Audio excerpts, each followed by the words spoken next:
Hello and welcome to a podcast that I'm not giving a name because I'm only doing this once for Political Science 2,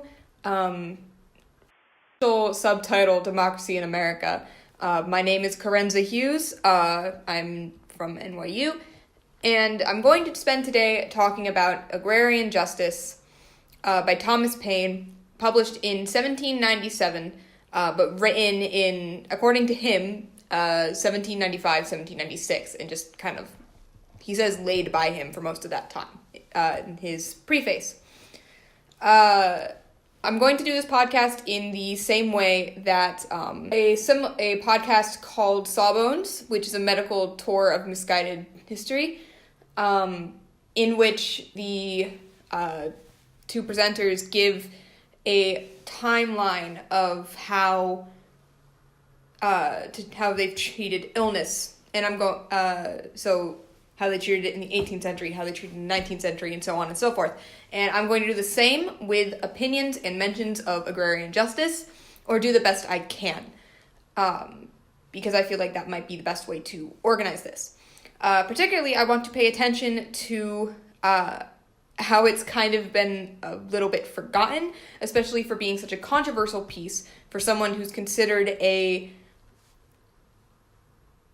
pinnacle point in American writing, not American fiction, American writing. At least that's how he's seen so far in the United States, in my own experience. And I have three theories. It's overshadowed by common sense and or rights of man. In fact, most of the sources I found that talked about agrarian justice talked about it as a footnote to rights of man. And also in my own experience in the American education system and living in America for 20 years. We're going to start now in that case. So Agrarian Justice was published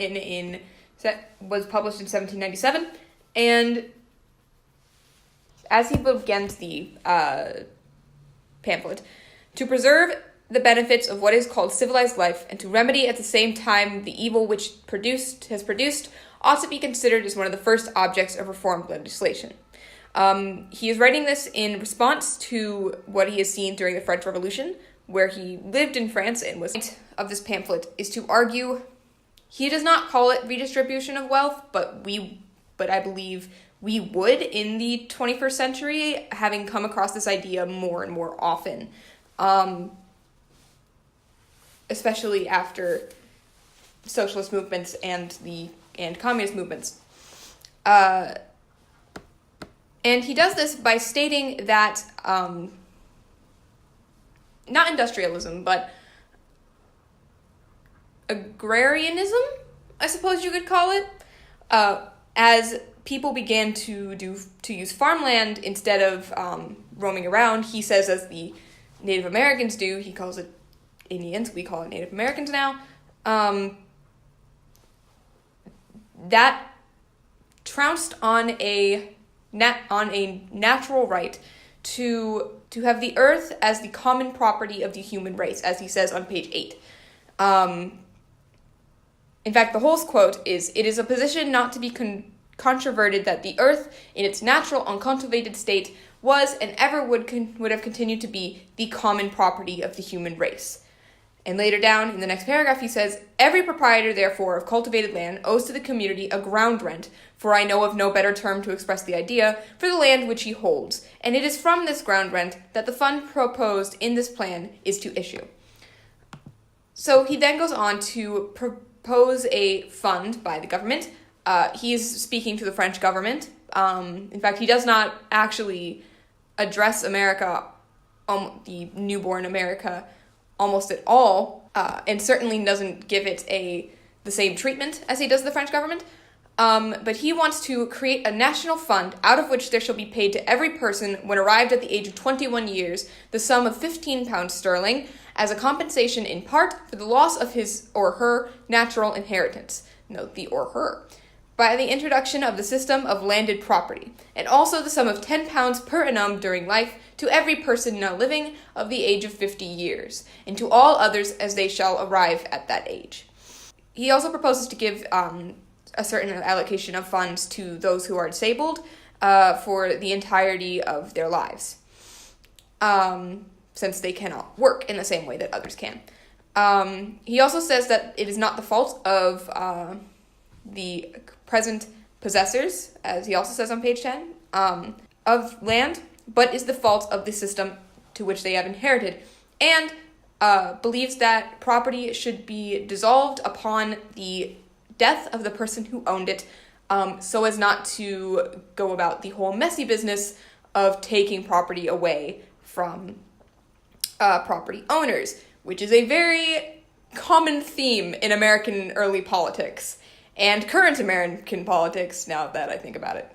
See also slavery. Oh God. He proposes that it should be given to every person, rich or poor, etc., etc. And goes on to speak more often. This is seen to him as not a charity. On page 15, he states that it is not a charity, but a right, not bounty, but justice, that I am pleading for.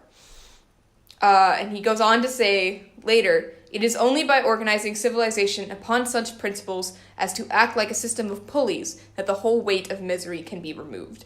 Which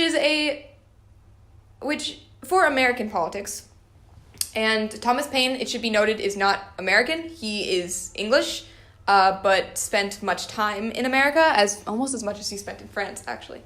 And is very well remembered by the Americans due to common sense, and also being personal friends with a lot of the framers of the Constitution, including George Washington, not quite Ben Franklin, he wasn't a framer, but he gets lumped into that category of revolutionary heroes, Thomas Jefferson, etc., etc. Water. It is a very radical position to take, especially when you are considered one of... At this point in his life, he was not considered one of the founding members of American ideals, but he is still, at least from the American perspective, considered one of the important figures in American revolutionary history. And for one of them to state what we would call now redistribution of wealth, and to give a plan and the dissolvement of property to the people around, to equally to the children, and that the idea that the earth is a common right, that access to food and such is a common right, and that something should be given as amends for that right being taken away by the society that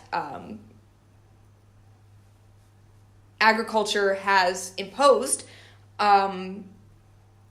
is extremely radical for the time, and follows in a list of more radical positions as Thomas Paine went forward in his life, which I will get to later. But first, let's talk about some various books from the time period.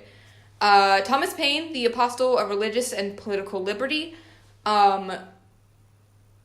does not even mention it. It mentions every single this book is from 1897. I might add in the date better later. Does not even mention it. And most other books I could find from the time on Thomas Paine, also from the United States anyway, do not mention it or give it a passing note.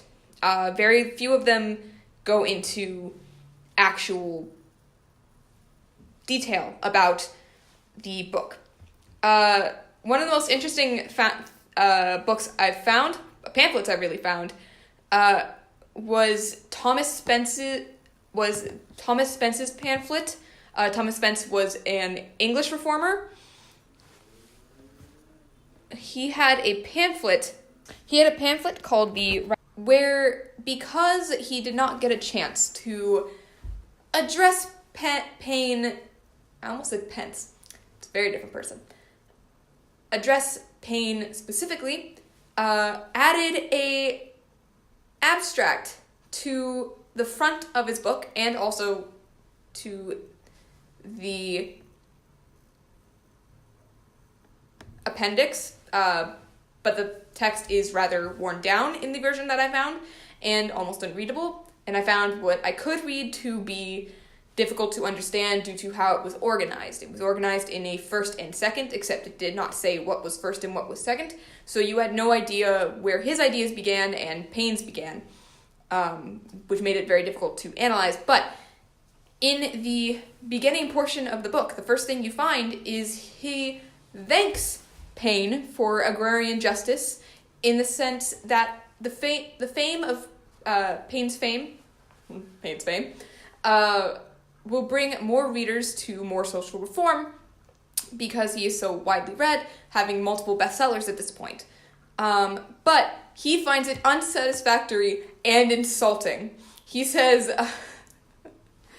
my favorite quote is, "Great idea, but lo, you look," he is upset that that he looks to make it work in a contemporary time and not as the basis of a society, which I would find fault in, considering he does say it is the basis of society. And he finds the amount of stipends Paine proposes to be unworthy of what God would want us to have.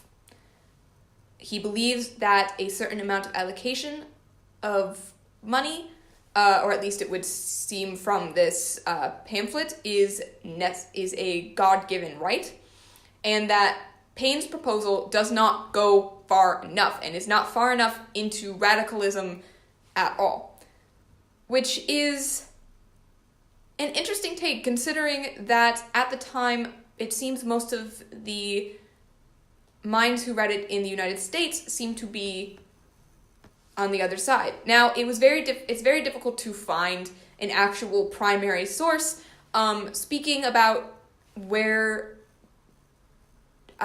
any of the framers or other revolutionary heroes and or thinkers at the time in the late 1790s and early 1800s actually thought about agrarian justice, but most of them had washed their hands of Paine at this point after Rights of Man. Thomas Paine actually wrote a letter to George Washington, who he considered a friend, about how betrayed he was that Washington hadn't even made an inquiry into the fact that Paine had been arrested in France. And he found that he spent 5 years in prison and he was not happy about it. So, jumping ahead, we find ourselves in 1943, which is quite the jump, but there seems to be a gap in when people were talking about it from the early 1800s, when it seems to be mostly Thomas Spence's recording is the only primary source that I was able to find. And we get to Thomas Paine, Democrat from Cambridge Publishing, who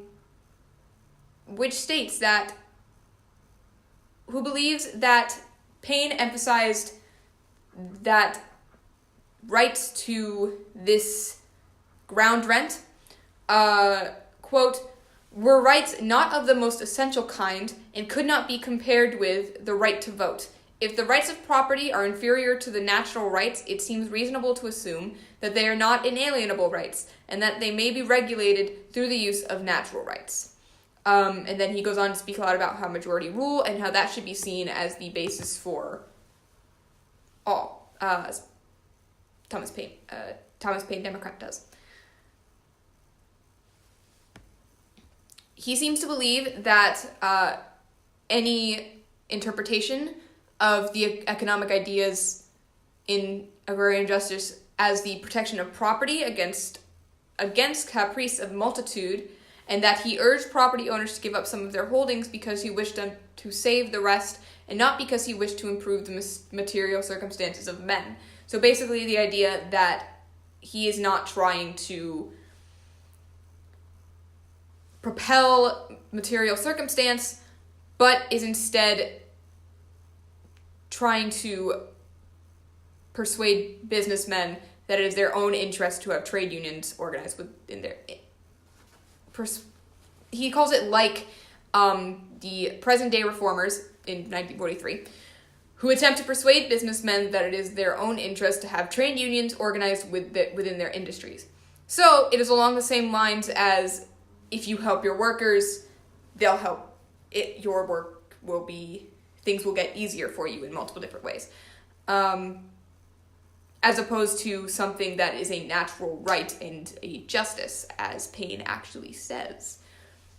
And with that, we actually jump straight into modern times being between around 1980 and...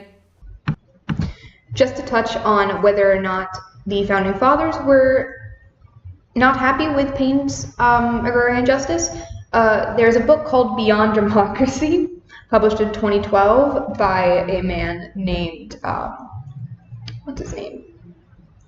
Frank Karsten, and there's one other author that I cannot find in the description, but it says there's another author. So, by Frank Karsten, basically, in which he speaks about how the Founding Fathers probably did not like agrarian justice so much that they pushed it into obscurity. Now, the thing is, I cannot find any primary sources saying exactly what the Founding Fathers actually thought. So that seems to me to be more hearsay than anything else. There's also a book called Revolution Within, I believe from 1989. Its full title is Revolution Within, Thomas Paine's Dramatic Shift Towards Radicalism. And it basically is looking at Thomas Paine over time from common sense to agrarian justice.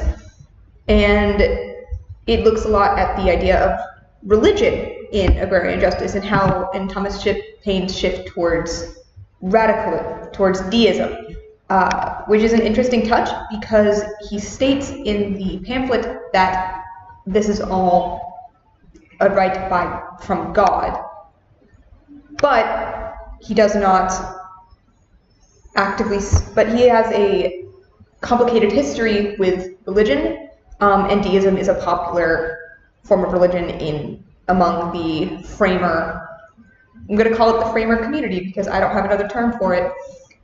So not just the people who framed the Constitution, but those also around them in that revolutionary fervor. I'm going to call it the framer community now. George Washington was a deist, Thomas Jefferson was a deist, etc., etc. And in Revolution Within, the author states, and I cannot find the name of the author again, he states that yet he, being Paine, was still very amiable towards religious belief, including Christianity, and any animosity that he exhibited towards religion was directed at state-sponsored religion and was rooted in his belief that state-sponsored corrupted religion and debased its original text. And so that has to do with the idea of Paine believing this to be a natural right, even if religion does not think it's so. And it's making a point about showing that Paine was speaking about God and the natural right from God, even though he did not believe in any Christian religion, and even though Catholicism does not give you that right. Neither does Protestantism, neither does really any Christian religion that I can think of. The other main point of this book, series of essays really, is that people will read Thomas Paine as they wish. So in a communistic society, the natural right to property will be interpreted in a communist manner and give everyone an equal share. Whereas in an aristocratic, that would be seen more as interpretation as a protection against the confiscation of property of aristocrats by the king or the people. So more in the old estate system, where you could not simply take property from the aristocrats. And its final conclusion is that Paine opposed private property as it was traditionally understood, since land is the free gift of the Creator and common to the human race. No single person can rightfully claim sole ownership of any piece of it, which is a very neutral reading for a radical seeming idea.